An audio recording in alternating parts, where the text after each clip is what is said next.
Welcome to the My Reader Minutes, your ultimate destination for sharp commentary, in depth recaps, unfiltered takes on reality TV, and celebrity drama. If you crave honest reviews, sizzling gossip, and deep dives into the biggest moments in entertainment, you're in the right place.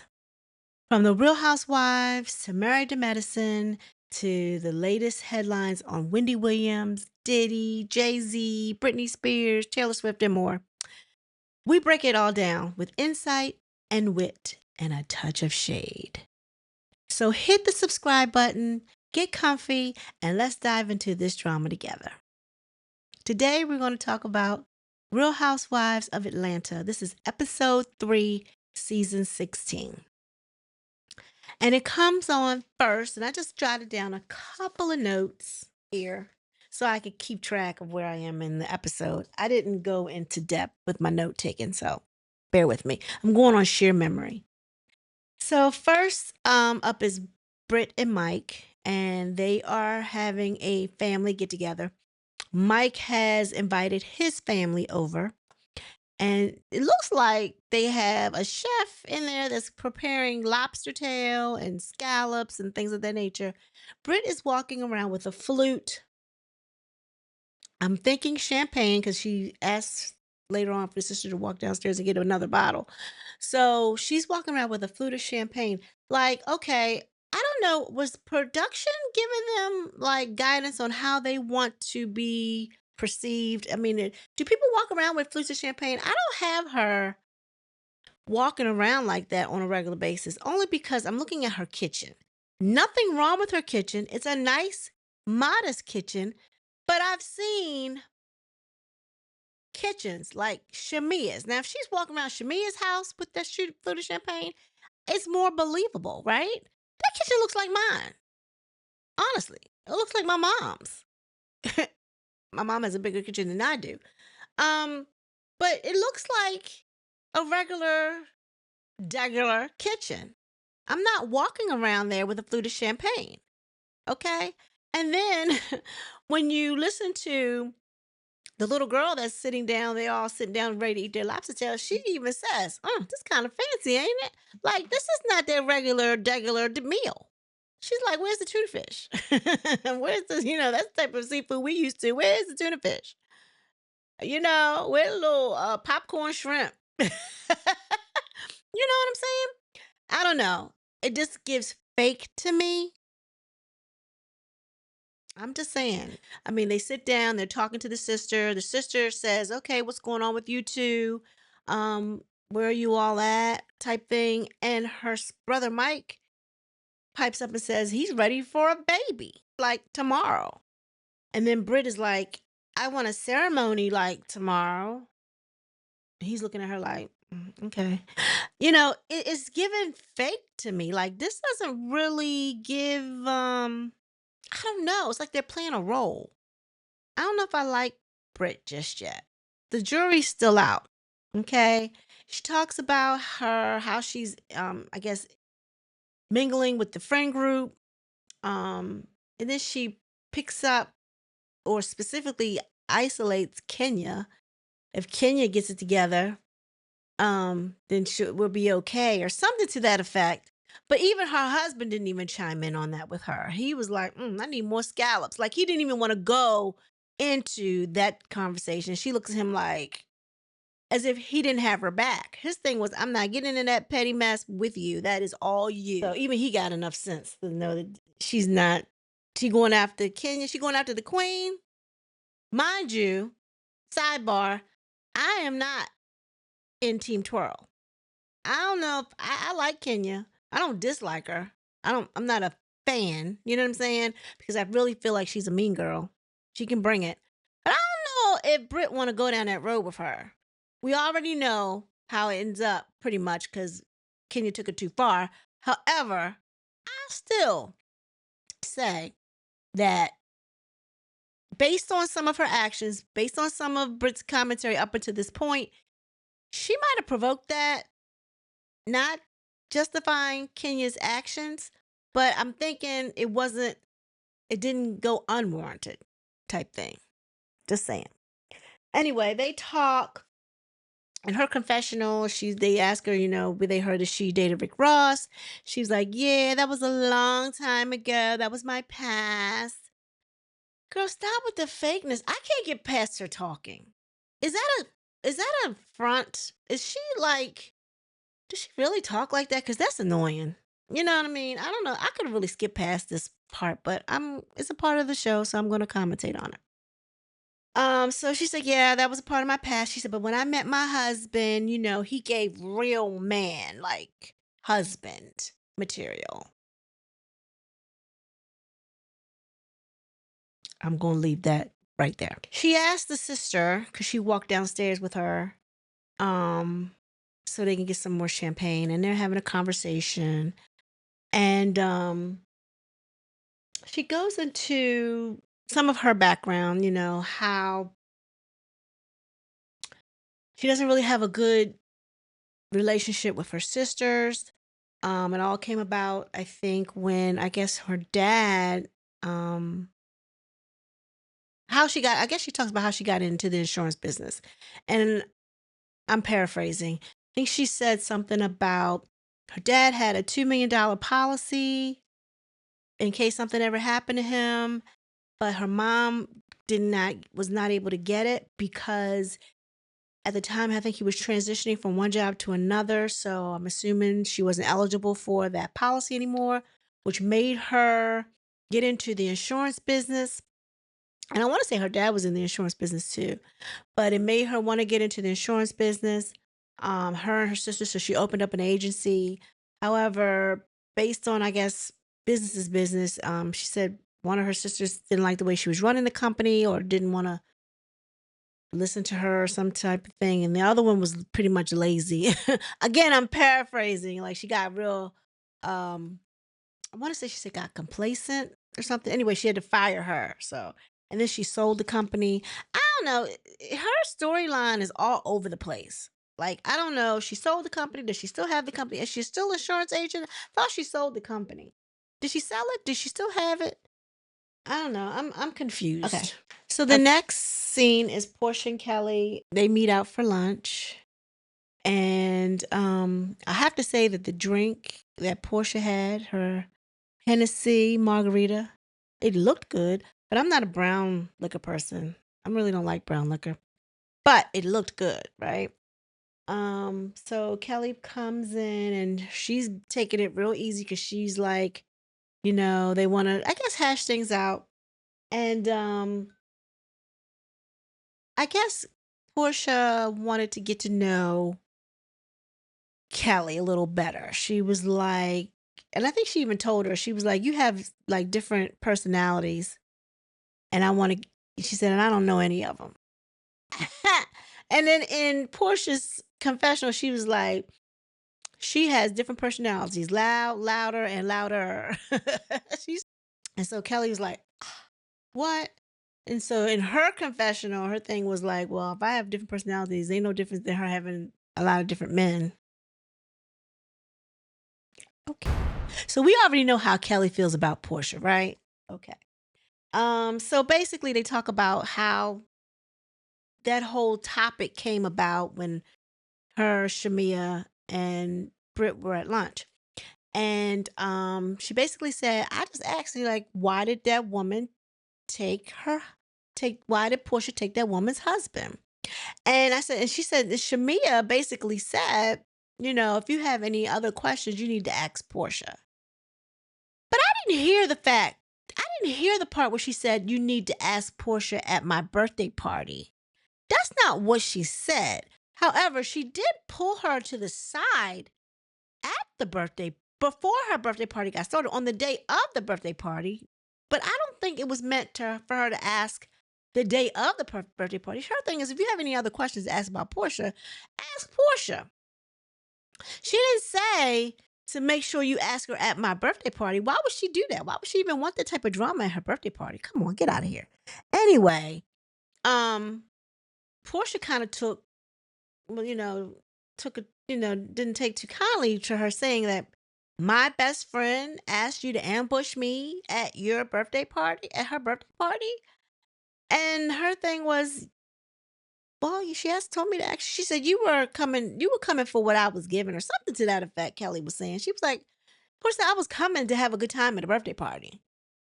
Now, I have to admit, the timing, the place probably wasn't the most appropriate thing. But to get the ball rolling, I'm sure production was in her ear and they told her, this is what you need to do. Ask her this. And she did it. Boom. They make light of it. I don't think they really she even answers or talks about that situation with Simon. Their focus at that point is like, why would Shamia tell you to tell me that? It's like Portia deflects every time. She really don't have an answer as why she did that, clearly. And I don't know if we're ever going to get an answer. She did it because she's an opportunist. She did it. I'll answer it for y'all. She did it because she thought she was going to be set up like Shamia. She did it because she thought she was going to be a kept woman. I mean, she quit all her jobs. Hello. Remember, she quit Housewives. She quit Dish Nation. She wasn't doing Amazon, whatever that is, online or whatever. She quit all her jobs because she wanted to be like Shamia. Even though Shamia always keeps a job. She has a job on a radio show, I think, right? She doesn't not do anything. But Miss Portia thought she was going to be set up. That's why she did it. But I digress. I wasn't there, so I don't know. So they actually kind of clear the air. They are finding, a little rapport back and forth between each other. And I think it can be you know, they can exist in the same room without having any hard feelings. So she said, I can't. Kelly says, I can't wait to tell Shamia to tell you that to tell her that we've cleared the air. So Portia goes and says, well, I'm gonna. She said, I know I was calling you troll. She said, but you're a nice troll. You're the pink troll or whatever. And then I guess that pink troll is named Poppy. And so now Portia names her. She said, okay, Poppy. So the next scene is Drew, Kenya, Angela, and Cynthia, and they meet Drew at her studio, and she's in the booth and she's singing. I've been told a lot about this album that they released. I'm gonna have to listen to it. I've heard good reviews on it, and I will come back here and let you know what I think because I am a music connoisseur. I can spot hits. I always seem to be able to spot hits when I listen to them. So I'll let you know what songs I feel are going to be her hits. But I've been told that I need to listen to the album and it's pretty good. And Dennis did a great job. Okay, hot dog man. He's got more than one talent, clearly, right? So Kenya asks out the box, where's Dennis? Now, if Kenya ain't good for nothing else, she will get the ball rolling with the nonsense, okay? So she's like, where's Dennis? And seems like, and I don't know if it's for show or maybe Drew is a good actress, okay, but she purposely is avoiding Kenya's question so she could keep asking her. And her thing is, y'all want to open up this champagne bottle? And Kenya says, wait a minute, I asked you, where is Dennis? She says, oh, okay. And then she drinks her tea. She said, not drinking the tea, everything to kind of prolong why, she doesn't have to, so I guess she doesn't have to answer, where's Dennis? Her thing was, Dennis is supposed to come or whatever. She said Dennis has been very professional, and she makes it clear that she has to say this each and every time. Dennis is very professional. It's like everything's on the up and up. Like there's no hanky panky going on. Basically, she wants everybody to be assured that it ain't that. It's about business. And if the album is as great as she says it is, with her talent, his talent, and they've really put into work for this album, then by all means, it had to be all about business. She had to focus. And then Kenya says, well, you're being talked about like you're a whore. And Drew's like, oh. And then, of course, Cynthia's like, a whore. Like a hoe is more of a compliment, but she said whore. Her thing was like, Dennis has been real professional. It's all about, the songs. She said all the songs are paid for, all of this, all of that. She was basically giving Dennis his kudos.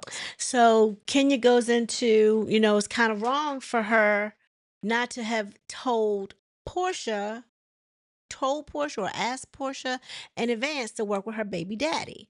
And then Cynthia chimes in there is basically saying like, yeah, when Kenya wanted to work with my child's father Leon in her video or whatever, um, she came and she asked me. Why does anybody have to ask you anything? I can see maybe giving you a heads up, like, okay, me and Dennis is hooked up, and we're gonna be working on this music venture together.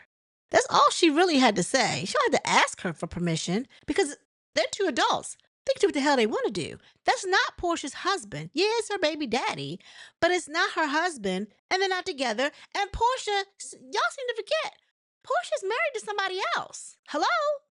Even if it ain't for too much longer, she's still married to somebody else. She left Dennis.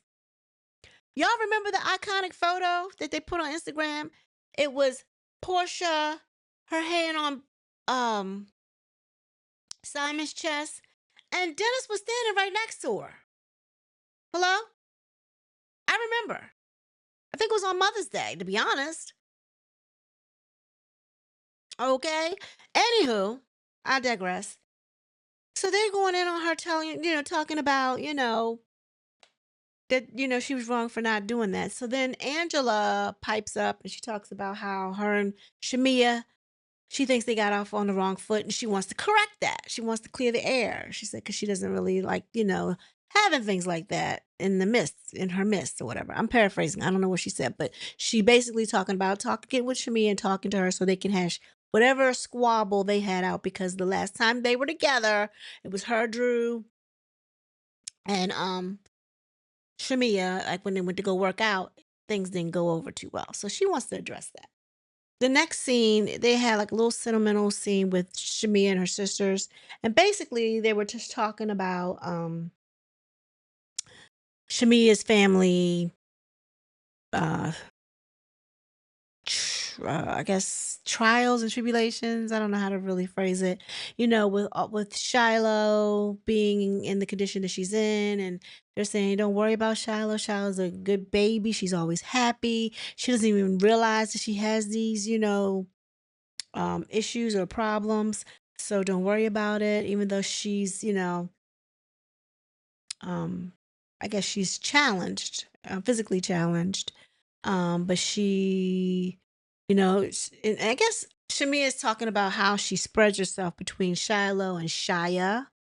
And Shia's, by I guess when Shiloh was always in the hospital, she was always there. Even though her and her husband took turns, she was always there at the hospital. And Shia couldn't always go. So her thing was stay home with me, she said they used to tear her up because she knows she couldn't like spread herself around too thick, and it was a lot on her. That in addition to her trying to conceive another baby. She said she had gone through rounds of IVF, and that was hard on her. Then having the what you call it, the pregnancy, I guess that was in her tube. She had to get her tube removed. I keep forgetting what that's actually called. Tubular. I can't. Y'all know what I'm saying. She had that to deal with. Then Shia actually had an operation. I think she went to get her tonsils out. So it was always something. Then they're also looking for a surrogate because her husband still wants to expand their family, and her thing is it's a lot. But it was a heartfelt conversation, and just to give us more insight that not only is she dealing with Shiloh's issues and concerns, the rest of them have gone through stuff too. It wasn't just Shiloh. So her days are filled. So the next conversation or next scene is Angela and Charles. Angela is pulling up to one of her investment properties that she has renovated, and you see her, putting the stuff in to the house. And of course, once she's finished, I think she may have one or two boxes left. Here come Charles. She's like, of course, he pulls up when I'm almost finished putting all the stuff in there. And he was like, oh, you need help? I think I'm gonna like Charles. Charles is funny. They go in the house. She shows off the house, and you can see the progress that they made. Looks nice in there. It looks like it's an older home. It's a ranch style home, but it looks really, really nice in there. And he's, she's showing off all the improvements that have gone on, and then she's, between that and she wants to do a vow renewal. She also speaks on the fact that they split one particular time in their relationship. I think they had already got married, but he evidently had gotten put out and was barred from Madison Square Garden. I think, was he a part of the Knicks team? So I guess the owner put him out. The owner of the Knicks put him out, and evidently that was a dark time for them. And I guess Charles went through some things, and they had to split, she said, because he needed to heal and she couldn't heal him. So they're back together, working on things, and she wants a vow renewal. And he was like, well, we'll see. Anyway, so the next section is Drew goes and visits her lawyer Tanya. They talk about their main goal is to get Ralph out of the basement, out of the house and out of the basement. But they're having a hard time getting his financial records. Like, he won't, I guess, send in what he's working with. A lot of the stuff that he sent in is Drew's stuff. Like, he has access to Drew's financial stuff. Why does he have access to it now? If anything, that should be cut off, right? I would think. There's no need for you to have access to my financial stuff since we are now split. You need to make sure you have your own stuff. So I don't know. Maybe he's given all that he has, and that's he's using that as saying, I use part of her financial in order to survive. That's his way of asking for alimony, asking for child support, because he's already given everything he probably has to give. That's why he's saying, this is what my financial picture looks like, mine and hers. This is what I've been using to get along. Okay, so then they have like a little segment of Shamia taking Shiloh to the hospital. And I think this was like filmed on her iPhone. And they're just in there. I guess this is when she's getting her tonsils taken out. And it's her and her husband in I guess they're in the room where they took Shia from. And she's just saying, and it was really small segment, but it was cute. And she was like, look, this is what daddies go through. And she was like, ever since they didn't take her out of the room, he has been standing up for the last 20 minutes. And he's like, why are you standing up, honey? And he's like, I needed to stretch. She said, yeah, he's been stretching for 20 minutes ever since Shia has been gone out of the room. So that was it. So the next segment is Portia and Diane. They meet up. They're having a spa day. Anyway, they go in the back. They start talking about Portia's divorce. How Diane felt like Simon was her protector. And, I guess they never thought that they would be in the place that they are now. She's like, Simon is not the same guy that she married. She was like, usually in the African culture, you can call the family of your spouse, and they will kind of intervene and kind of help along, work through some of the issues. She says she's reached out to his family and they don't want no parts. They don't want no parts of her. I wonder why. I wonder if they saw you for who you were.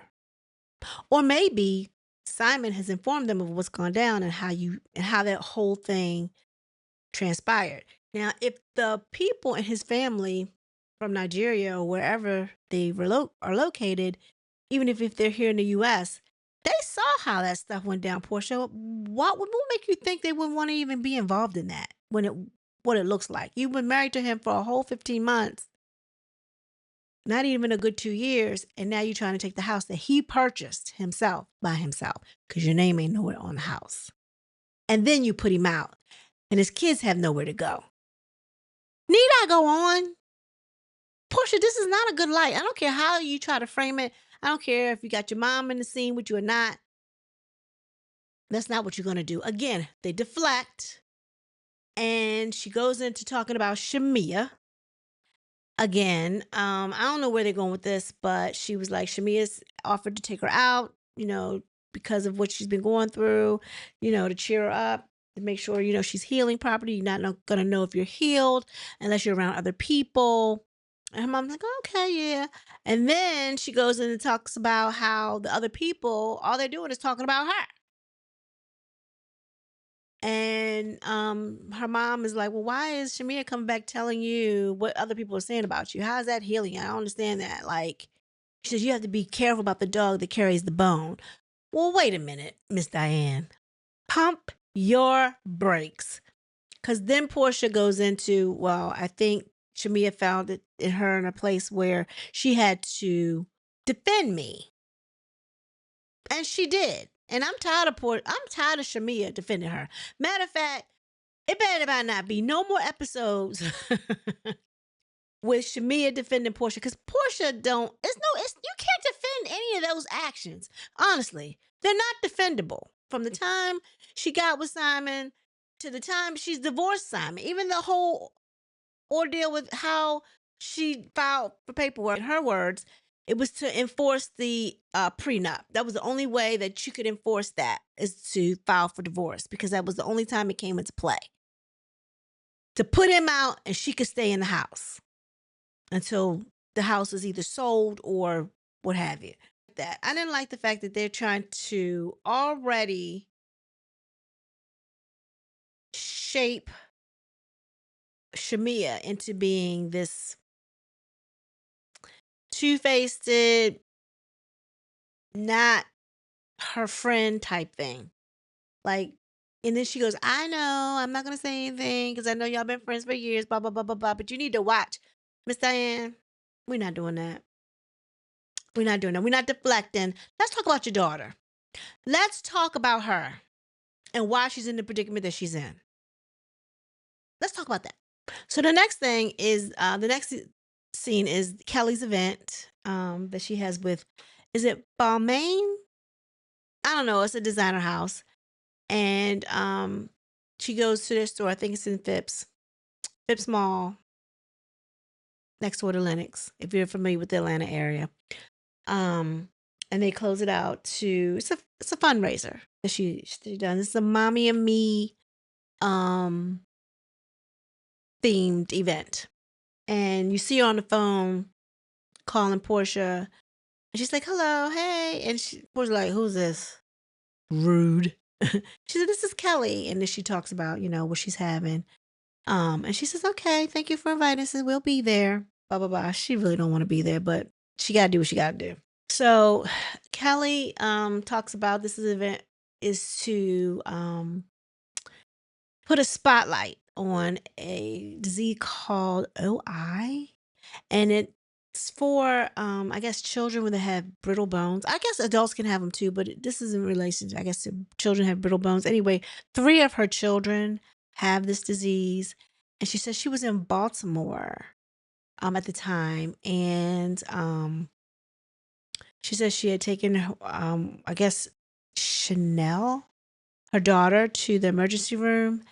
And she noticed that her arm looked funny or whatever. And she was under investigation. Like, the police were there and they thought that maybe she had been abusing her child, until eventually someone came in and they shined a light in her eyes or whatever. And that gives the blue reflection or something that gives an indication that this is what the child has. But 3 of her children have this disease.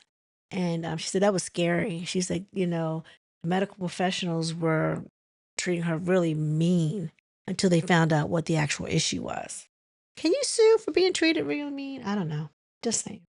Anyway, so once she talks about that, she's like, everybody please shop till you drop. Because that was what the proceeds were going to go towards, that particular foundation. So in the course of them shopping until they dropping, Angela said she wanted to talk to Shamia. So she walks over to Shamia and she's like, hi, Shamia. She said, I know, like, the last time me and you got together, she said it didn't go too well. She said, that's really not the temperature of how I like to operate. She said, and if you don't mind, she said, maybe we could talk, talk it out, talk through, whatever. And Shamia said, yeah, of course, I would like that. She said, I'd like to get to know the real Angela and not Drew's representative. She said, oh, you met the real Angela. She said, oh, so those your feelings are your feelings. And Angela said, yeah. She said, oh, well, that's all right. We're cool then. She said, I'm cool on you. And she starts to walk away. So Angela said, well, that's being mean. You're being a mean girl, Shamina. I thought that was cute. She was like, Shamia. She said, no, Shamina. And so she said, oh, go ahead with your 90s nose. So then Shamia starts going in on the girl's nose because she had a nose job. And she said, she got one, she got a LaToya Jackson nose, the nose from the 90s. She said, of all the noses you could have picked, you picked that one. Like, oh my God. Shamia, what are you doing? Like, why are you acting like this? I'm for you, girl. Don't do that. She's really being a mean girl. She was like, so then Angela comes back, okay, Flavor Flav.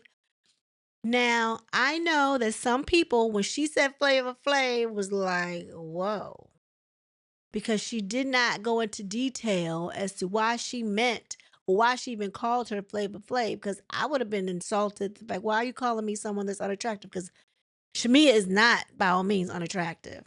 And Flavor Flav is never, I'm not into calling people unattractive, but he is not a handsome, debonair type looking dude. He's not. He's probably very nice, I'm sure. But the looks department, not so much. Just saying. But she called her that. Now, again, we don't see it until they start showing her confessional saying, okay, well, she called her Flavor Flav because, as we know, that she goes into detail. She was like, Portia's like Chuck D, and Shamia is Flavor Flav, who is Chuck D's hype man. He was the biggest hype man in the 90s. And that's what she calls Shamia. Shamia's Portia's hype man. Get it. Got it. Good. Because initially I was like, Angela, where you going with this? Because, yeah. So they go back and forth. And then that didn't go over too well, because they were going back and forth and with the insults too. And then I think Kenya comes over and kind of says, oh, y'all need to cool it. Her daughter's here. Like, don't do that. You know what I mean? And I think she says it to Shamia, because I think Angela's daughter was standing right there. So she's like, don't do this. Her daughter's standing there. Like, stop. So then Drew goes over to Portia and she was like, you think you want to talk? I've been trying to reach out to you. And she's like, and Portia was like, well, not right now. I don't really want to right now. And then she was like, and then I don't know why Portia in the confessional, she acted like we didn't see the footage. And she's like, yeah, well, Drew comes over to me and says, I want to talk and I want to talk now. That is not how she came over to her. Not even a little bit. That is not how she came over to her. She basically, she lied right in front of us. Like, we just saw the footage, girl. Drew did not come over to you like that. She asked, did you want to talk? And then she was like, the audacity. Where's all this audacity coming from that she wants to talk to me? She said, when she looks behind her, she said, oh, I see the audacity is with braids, because Portia's sister was there. So I guess she didn't want to get into it because I guess it looked like that Drew brought back up. I don't know. She said, and then you see all these things that they have popping up where Drew has tried to meet with her so they could talk about her working with Dennis. She don't want to hear it. So I would have just said, me and Dennis are working on a music venture together. If you have any issues with it, call me. If not, if I don't hear anything, I feel like you're cool on it. So I would be done.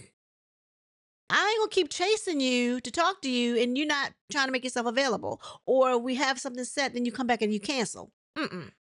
That's all she had to do with that. Like, oh, no, no, no, no, no, no, no, no. We're not doing this. This is all about business. If you think it's more than the business, then you need to pull up Dennis and talk to him. Even though she did. And Dennis is like, well, I'm not gonna stop working with her. And I'm glad he didn't, because I am about to go pull up in a few minutes, right after this video, after I finish recording and editing and doing everything I'm going to do to this, I'm going to go pull up Drew Sidor's music. I'm going to play it on my Alexa upstairs and see what it's about. And I'll come back and do a review on her album, because they say it's phenomenal and I love good music. So tell me what you think. What about this episode? I rate this episode of The Real Housewives of Atlanta, episode 3. I give it a good 7.58 because it kept me interested. It kept going. Next week, we see that Britt starting to come for Kenya, because I don't know what it is, but maybe she's trying to make a mark. Like I said before, I'm not Team Twirl, but I don't dislike Kenya, but that ain't what you want, boo-boo. That ain't what you want. And then you hear Kenya saying, a peasant can't come for the queen. And I was like, when I heard her say that in the previews for next week, I was like, Kenya's back. I'm kind of mad that she's not on the show, though. I understand why they felt like they needed to do what she did. And I made a video kind of like on Kenya's neck. Like, this is the type of stuff she does. She's a mean girl, blah, blah, blah, blah, blah. But I think they need her. I think they need Kenya. I'm sorry. She's part of the dynamic. You love to hate her. She's one of those. You love to hate her. So, with that being said, please like, share, subscribe. Tell me what you think about the episode. And until next time, everyone be blessed. Peace.